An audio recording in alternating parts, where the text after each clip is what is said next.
Alright, now it's time to stuff and close your bear. I like to weight my miniatures down a little bit with some tiny stainless steel micro shot. I get this at Sassy Bear and Fabrics at sassybearsandfabrics.com. There's a link to them in the suppliers page on the website. And I put a little bit in there till it feels right. That's all personal preference.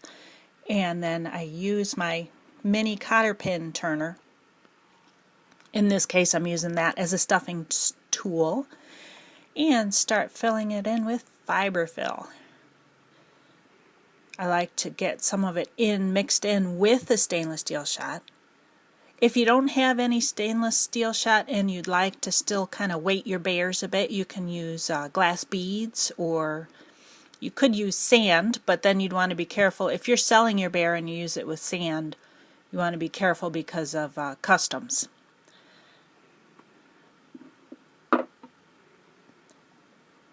And just keep taking little bits of fluff here and there. Sometimes I'll use my big long, the thick needle I have, use the eye of the needle to really place that stuffing where I want it to go. And make it nice and firm. And I'll feel his tummy to make sure there's no hollow spots. You'd be amazed at how much fluff can fit inside that tiny little tummy. So just keep stuffing and stuffing. Don't forget to get up near the neck too, because you don't want his head to sag.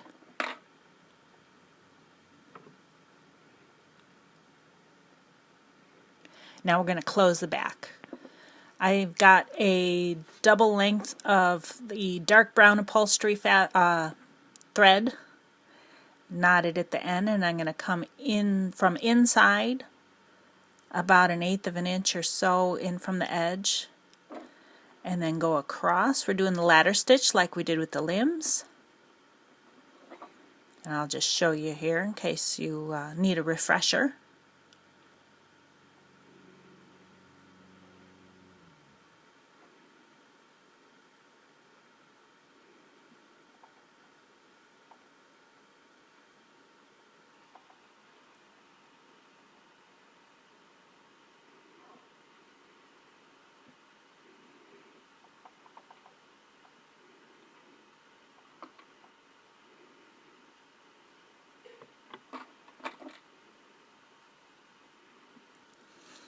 And just take some stuffing tool as the fluff starts to come out and push it back in.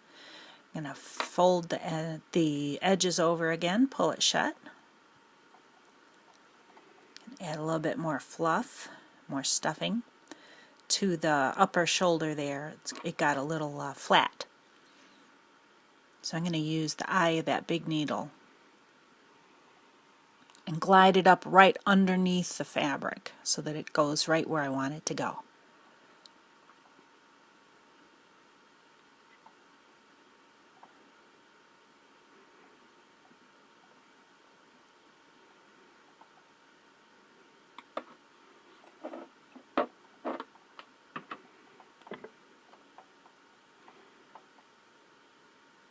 Okay, I'm going to keep going with the closing.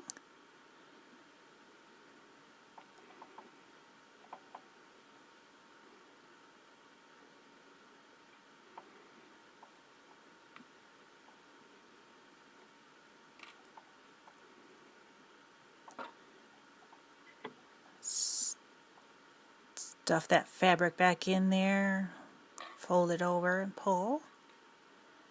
Getting near the end now. Make sure that all of the fabric edges, I want to make sure that they're all got tucked in. There we go.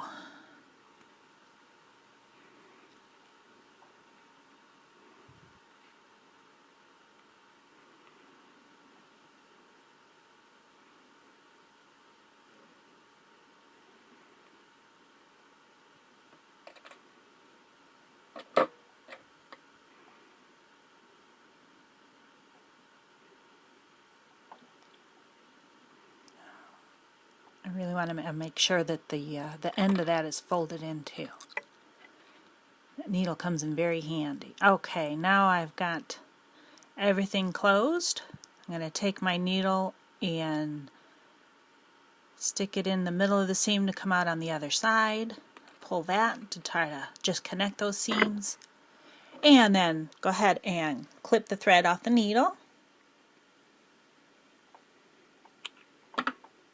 And then thread one of those threads back on your needle. And we're going to take a stitch again so that we have one thread on each side of that back seam.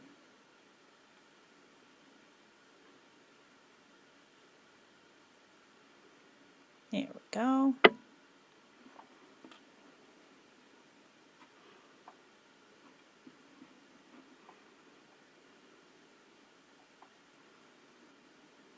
And do a square knot.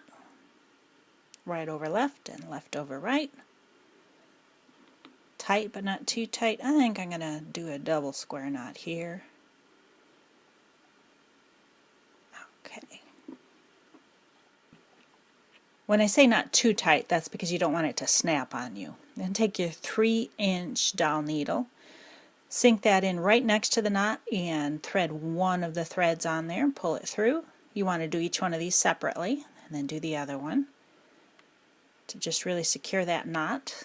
You don't want to cut the threads off right at the knot, so we'll bring it through the tummy. And there he is. We just need to cut those threads. There we go.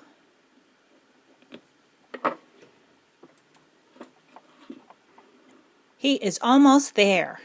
Look at that guy.